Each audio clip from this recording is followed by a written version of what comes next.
Hello, class. New year, new school term. I'm Mr. Eccleston. Now, let's take a register. Ferrari? Yes. I mean, no, I'm leaving. I notice you're still here. Right, I'm not leaving. I see. Well, for your insubordination, write out, I must not pretend to leave 100 times. Away you go. What are you doing? It's legitimate testing. I see. You're getting Haas to do it.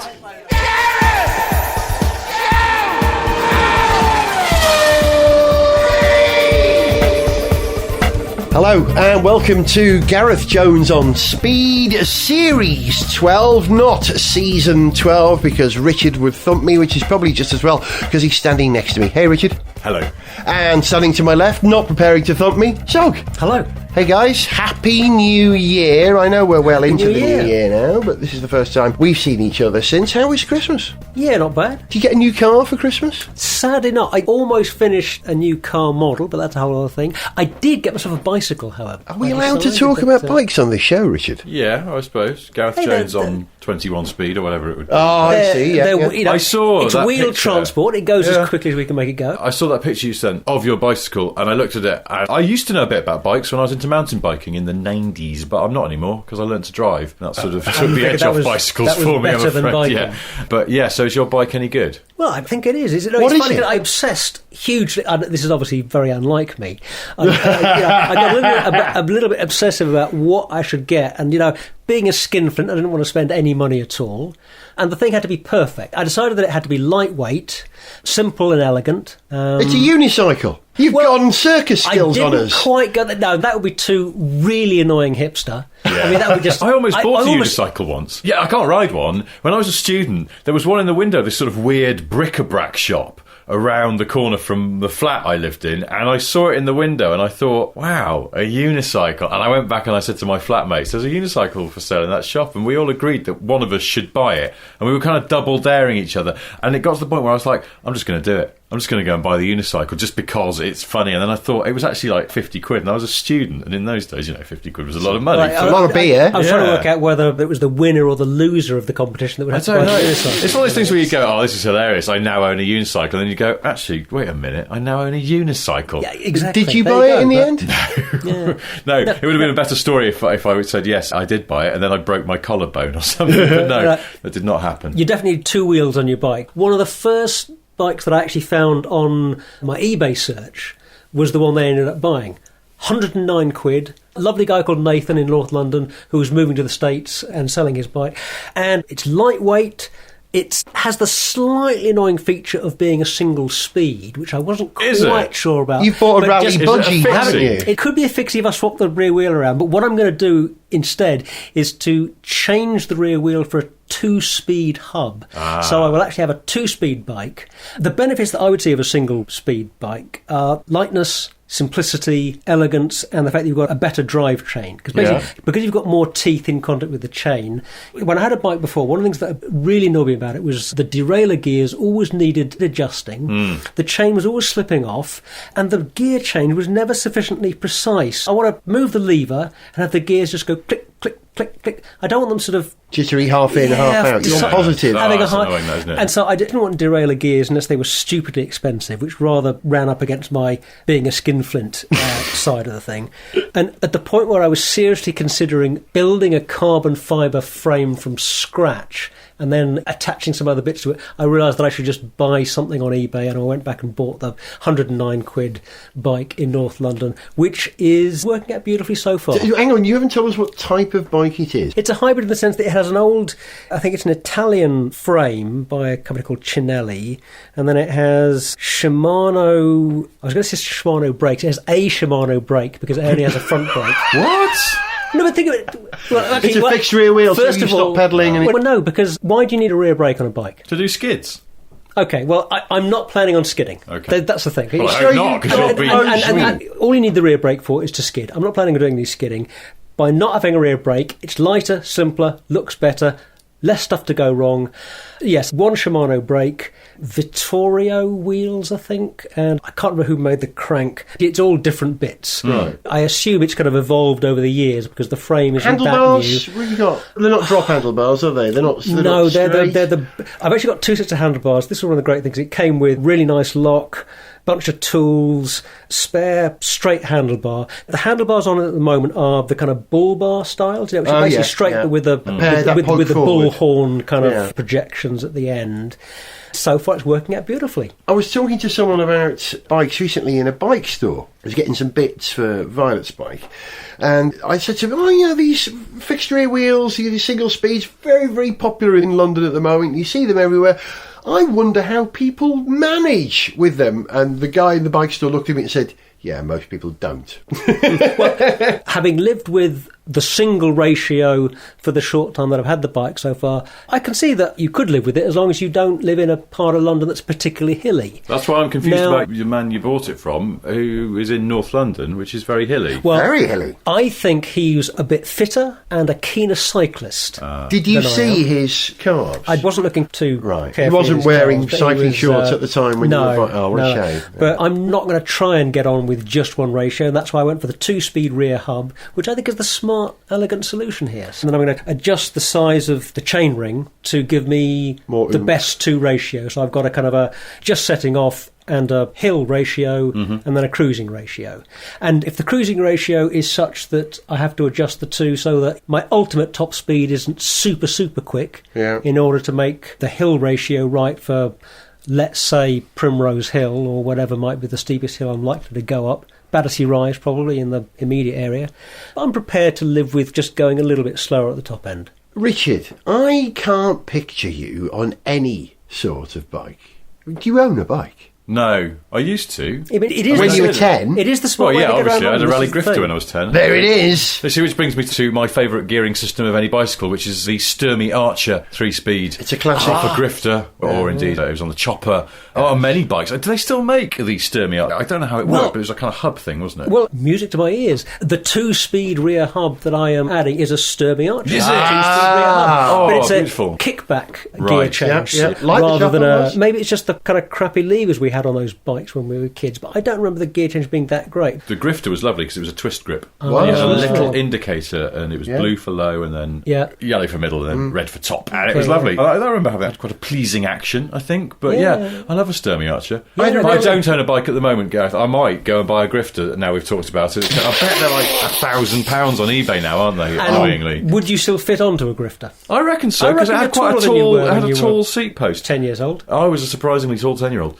I had a Mark 1 chopper. I think I've told you the story of how I got it on this programme a long time ago, and I really harbour the desire to own a proper Mark 1 chopper now that's been extended for adults. They do actually exist, where people have modded choppers for full-size people now. And with really chunky wheels, Yeah, well, just longer, taller. I tell you, aren't they idiotically pricey, though? Oh, 1,500 quid if you want a chopper Mark 1. Geez. Yeah. The great thing about acquiring a bike after, obviously I had bikes years ago, then I've been just a car guy for a long time. The great thing about buying a bicycle and then sort of reacquainting yourself with bike culture after all this time, well, first of all, I get to use all of Halfords now, not just half of it. Everything's so cheap. Yes, cheap and you just think, I've got a new wheel, a complete new set of gears. Yeah. It's all so cheap once you've been used to the price of anything that goes on a car. Knowing you, Zog, I am surprised you didn't get a Porsche design bike in any way. There must be such things, mustn't there? They probably are, and to be honest, I didn't even look at them. I assumed they would be very overpriced. Maybe that's not true. Certainly the bicycles that I can remember sort of being associated with any sports car brands in recent years, they've been lovely, elegant bits of carbon fibre engineering with lightweight, and I'm sure they're fantastic. But expensive, very expensive. And I basically didn't want to spend more than 150 quid. You get a lot of bike for that second-hand these days. Yeah, you really absolutely. can, as I've demonstrated. It's the classic thing, isn't it? January, you're trying to manage your costs because you've overspent at Christmas, and you're trying to get fit because you've eaten a bit too much at Christmas. A bike is the perfect solution. It is, Saves you great. money. And if you live in London, trip like this, I've come from Fulham to Stoke Newington on a cold Sunday night, Yeah. I'm going to drive. Yeah. But for a lot of other trips around town, a bicycle is the sensible way to do it. If you're an urban dweller, a bicycle is the sensible way to get around town. I think you'll find in London at the moment that the bicycle speed is greater than the car speed. If you want to go from point A to point B, you will get there on a bike quicker than you will in a car over a certain for most distance. journeys, most of the time. Yeah. Yeah, I'm sure that's Yeah. true. Sure that's true. Yeah. What have you been up to? You vanished there. Slim pickings on eBay for grifters. There's one here, starting bid's £100. I presume it's going to go for more than that.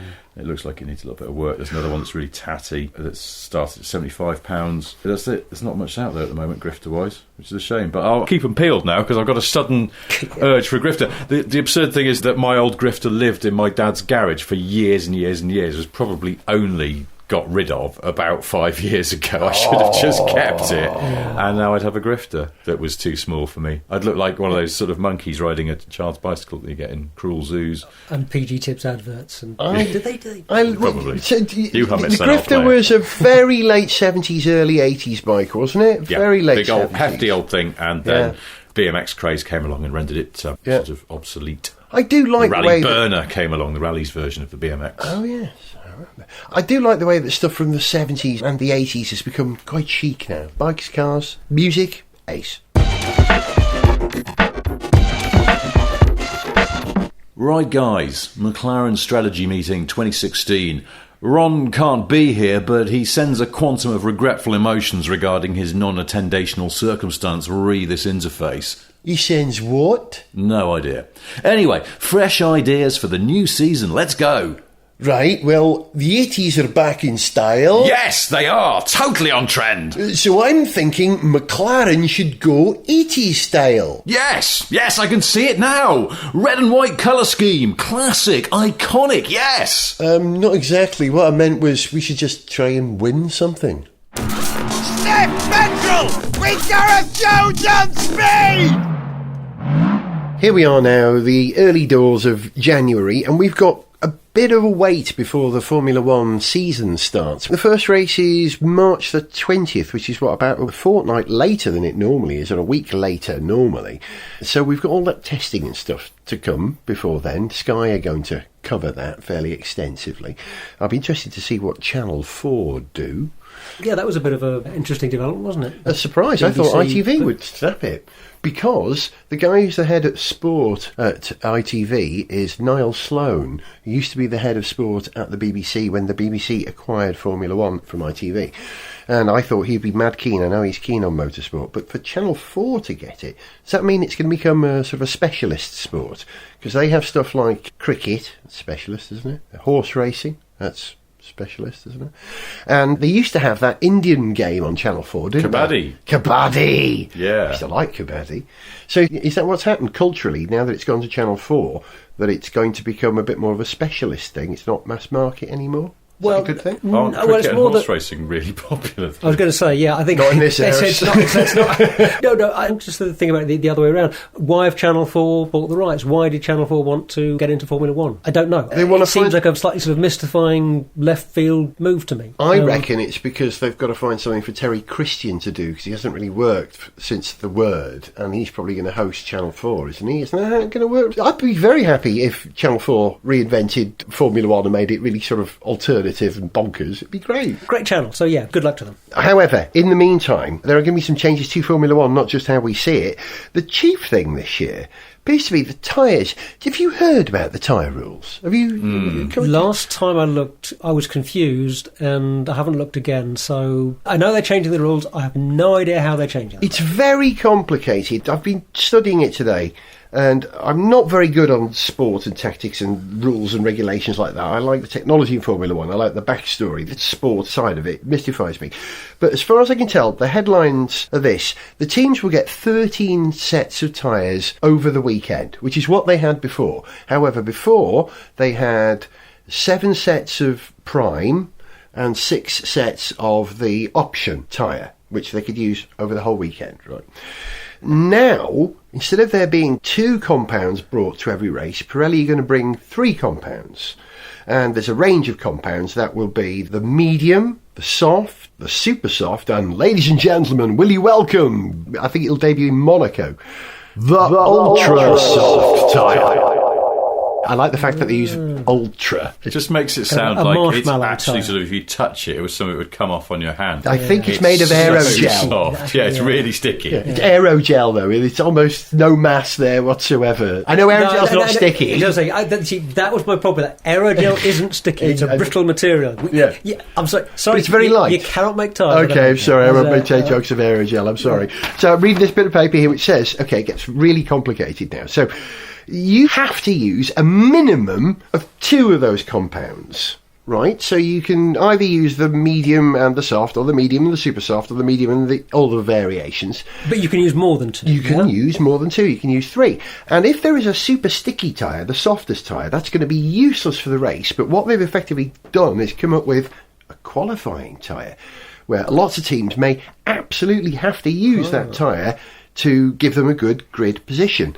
However, if you're in the top 10, if you make it through to Q3, you have to start the race on the tyres that you use for Q3. So some teams are going to start on tyres that will be rubbish after a lap and a half, 2 laps. They're that ultra soft.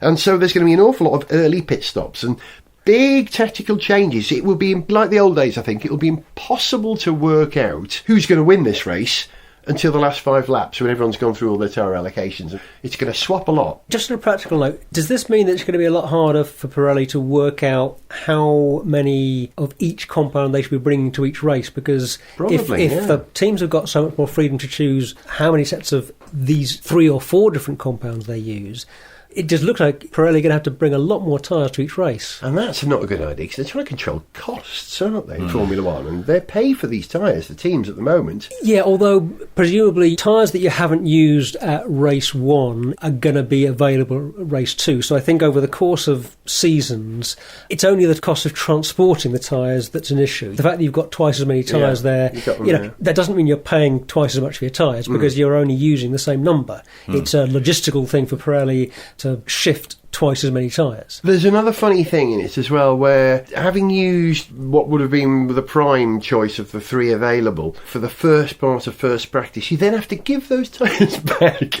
I'm reminded of that. Now that's safe, that's yours to keep. You come back to that later on. What was that? Some game show. I understand what they're doing, but as long as it boils down to you can't tell who's going to win until the last minute, I think that's a good thing, isn't it? We like a bit of strategy, even if we don't understand it. It sounds like it could open up qualifying a bit more and introduce a bit more uncertainty, a bit more room for somebody to sacrifice a bit of overall race pace for a qualifying position, for a grid position. That's a good thing. Apparently, the trick for a successful car this year is a car that's easy on its tyres because of these rule changes.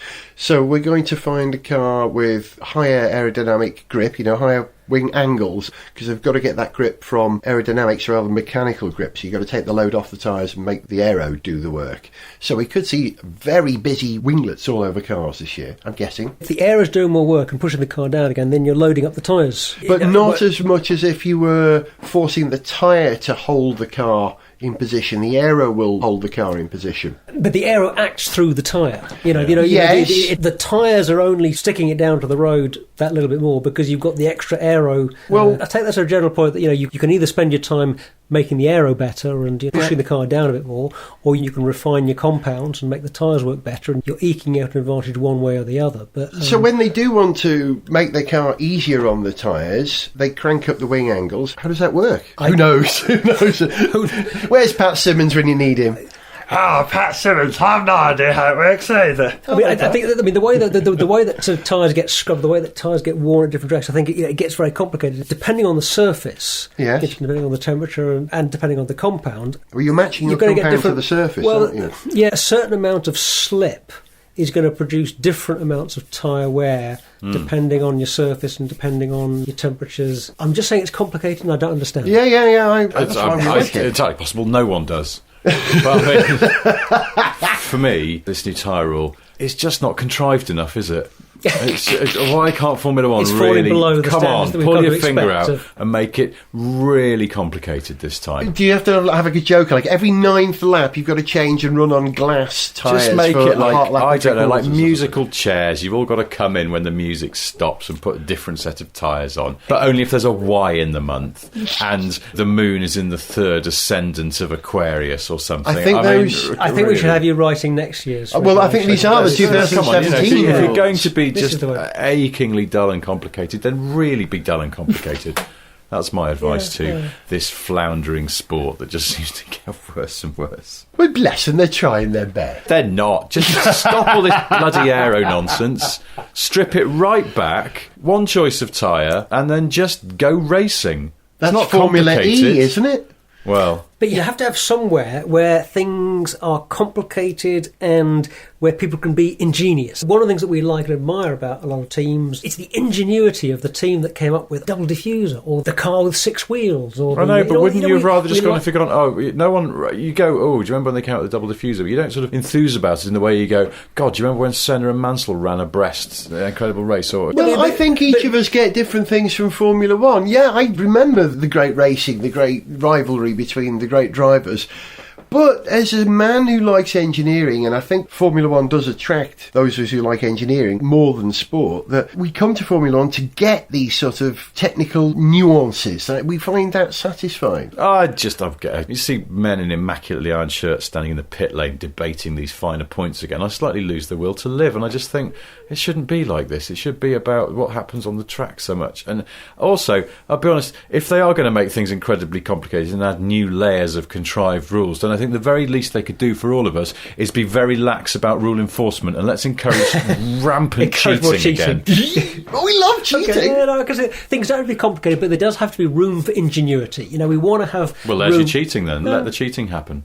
Okay, yeah. You make a Up good to and case. including you make having a the good case, guy in the car you is make a not good who they case. say he is, and you're like, hang on a minute, I'm prepared. It's full Dick Dastardly stuff. Okay. So, yeah, he's a bit tall for Fernando Alonso.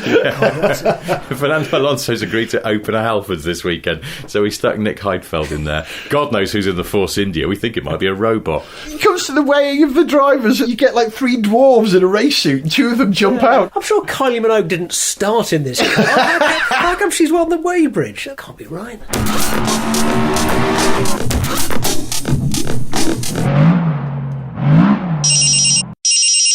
Hello, the Piquet residence. Nelson is Flav, sexy man, money, nice hair. Hello, Flavio. What do you want? Is your son home? I'm reforming the band. Gareth Jones on speed. In 2016, the most important race for us guys, and knowing you lot out there as well, probably you too, is not an F1 race at all, but the Le Mans 24 Hours. And the prospect of this year's race is rather exciting for me, because, Richard, you know I'm a big Ford fan, don't you? Mm-hmm. Well, we've got the Ford GTs blasting Many around. Ford GTs. Yeah, celebrating their anniversary, aren't they? Since, was it 66 was when they started Yeah, it winning? was. Yes, it was. Yeah. So they're entering 66 cars. I think they are. As a sort of... They've got 900 No, drivers. it's- Yes, out of a field of sort of 50-something cars, if 60 of them are... Yeah, I mean, law of averages, they're probably going to win. And our baldy Scottish mate, Marino Franchitti, is Hooray! one of the GT drivers. That's Excellent. very good news. Yeah, we like Marino, don't we? Oh, we Yeah. do. Actually, no, I don't, because every time I see him, he takes the mickey out of me for a thing that Evo magazine used to do, where every time they needed to illustrate understeer, they used a picture of me driving a Porsche 911 on a track. For the first time, I might add, and I didn't realise how much they understeer, and I barrelled into a corner too quickly on like my second lap, and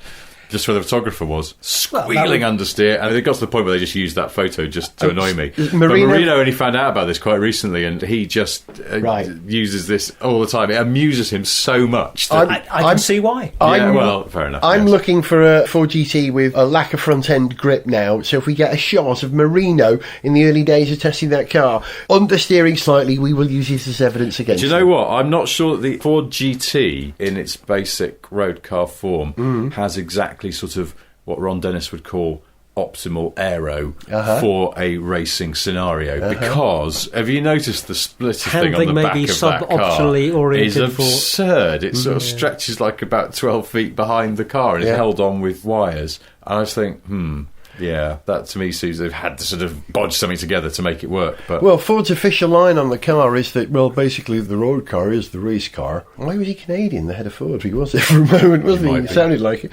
But yeah, I mean, it's going to be a tough old thing to take on Ferrari and Corvette and Aston back there and Porsche. They did it before. They did. They're doing it again. Very different age. You know? You reckon? Well...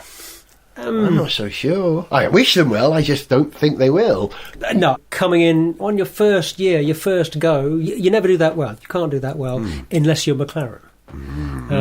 So there'll be no fantastic Nissan GTRs, though, at Le Mans this year. Oh, my shoulders fall with disappointment. Nissan gave up whilst they were developing that car. Why do you think they did that? It's just a great shame. I mean, all credit to them for being as bold as they were and coming in with something that's different. And that's one of the great things about Le Mans, the variety of machines, the variety of technology, different sound, different shapes. And Nissan really went that little bit further in coming out with such a different concept. Great shame it didn't work. We like bonkers, though. Or didn't work well enough, with more development. Maybe it would have done. I don't know. Secretly, I think we all wanted it to work, just so you could go, bloody hell, that works.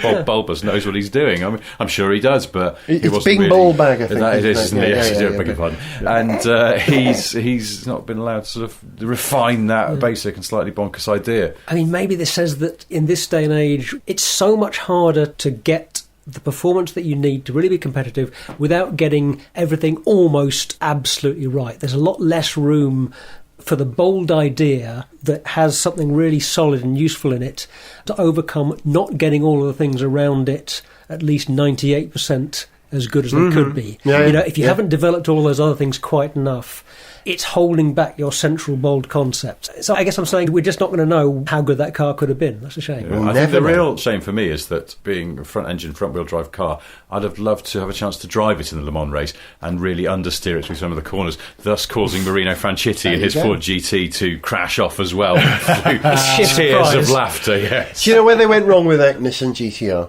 They should have branded it Micra. Shouldn't they? Front-wheel drive. It would have done the brand. I think the marketing's 15 years too late. I think that marketing effort will be too late to save the Micra. Yeah. Well, we'll be following developments of Le Mans this year on Series, or is it Season 12? Series 12 of Gareth Jones on Speed. If you'll stay with us for that. Why does that annoy you so much? I don't know, but it annoys me immensely. Immensely. What, more than being photographed under steering? It's because, I think it's partly because we used to get a lot of people coming to us at Top Gear and go, I love your Season 7, I liked Season 10. And they'd be like, no, it's Series 10. We're a British show, we call it Series, you will bloody well toe the line. And we were quite cocky about this, and we just go, how dare you use the wrong word for our collection of programmes? Fair enough. Okay, can I take you to task on Top Gear or Top Gear? Oh, well, no, that's roaming syllabular. Is it Robin Hood or applesauce? Or is it Robin Hood? Well, that's the thing. If you notice, I think as a general rule, Americans always land the emphasis on the first syllable. Yes. Ice cream, applesauce, Robin Hood, and Donald Top Trump. Gear. Totally. And, I don't know why they do that, but they do. But you say and Top Gear, we but don't. you I can't think say just being British and therefore being sort of slightly obtuse and cussed, we like the emphasis to be done on a case-by-case basis. I'm just to confuse foreigners. I think for me it's more like I like to take my time deciding where I'm going to put the emphasis in a sentence. I like to get going on the sentence before I decide where the emphasis has to be. Like on those little sort of 2 or 3 carriage sprintery type trains that go up and down, like from Cardiff to Manchester and stuff like that. No, the ones that do long distances, but they're not that big, and they have a trolley that goes up with refreshments. Yes. And I was on one once, and the bloke who was going up and down, he was going, would you like any refreshments? Would you like any refreshments? Would you like any refreshments? Would you like any refreshments? Would you like any refreshments? And I was like, this is brilliant. The guy has got quite a dull job and he's livening it up by moving the emphasis down the sentence he's obliged to say. It was wonderful to behold. Like it. Like David Kidd Jensen with the emphasis completely on the wrong sentence. He used to do that at Top of the Pops rival on ITV, didn't he? He'd go, hi, welcome to the Roxy. And That's he would right. it's like, overemphasising that a bit. So, yeah, the rest of the season we may talk about cars as well as television presenters' emphasis and things like that. But yes, in the rest of the season, Series 12 with Gareth Jones on Speed. But before all that, we've got a rather special event. As you know, we've been doing this for, 10 years. I know this is the beginning of the 12th series because we weren't able to do the celebration last year, which is our 10-year anniversary for one reason or another. But we are doing a bash. It takes place on Saturday the 16th of January, about 7:30 in the evening, at a venue called the Islington, in North London, conveniently close to King's Cross, another railway station, so you can get there from wherever you are. If you haven't bought tickets yet and you'd like to come down and see what's going to happen, 3 daft lads doing talking, do we think? There's some talking. Roughly, they'll be talking. They'll be talking. There'll be some music, I think. There'll be live talking and some live music. And there'll be some funnying, a bit of funnying, Special guest, or special guests. Special guests, yes. Can't tell you who they are, but good, we like them a great deal. Guests. We think you will like them. And if there's a reason to come down for this, I reckon it's the special guests. That's what I reckon. That's how good it is. And the pop music side of it will be funny as well, I hope. Yeah, come and join us. And then when we've done all the recording and the playing, at 11 o'clock, we will then come and join everyone for a small... Well, I'm going to have a glass of pop myself. Yeah, I think it's always important to say at this point that if you're coming to the show and you want to talk to Gareth or Zog or me, don't be shy about offering to buy us a drink. Because I'd imagine, having done the talking and stuff, we might be quite thirsty. I know I will be. But yeah, it would be very nice to see you there. I'm talking to you personally as well. Yes, that's right, you. You, yes. The one with the phone in your ears. Yes. This is now giving me a dilemma. I now have to decide whether I'm going to drive there on Saturday night or drink. I have to make a decision here. Oh, do both, Zog. No, you can't, can you? That's right. Yeah, you can't. No. Well, hey, I'd offer you a place to crash here, but I have a feeling this house is full of people. Full of band, I think. I'll probably ditch the car, probably do what I can, I think. Hey, please come, because some may need a lift home. Yeah. You've been listening to Gareth Jones on Speed. If you want to get tickets for 10 years on Speed, go to the website, garethjones.tv, and follow the link there for all the details. He was Richard. Goodbye. He was Zog. Goodbye. I was Gareth, and I'll see you for some live on Speed soon. See you. To send us an email, see pictures, get song lyrics, join our Facebook fan site, follow us on Twitter, or to find out about sponsorship opportunities, go to garethjones.tv. Gareth Jones on Speed is made in London by Whiz Bang. Gareth Jones on Speed!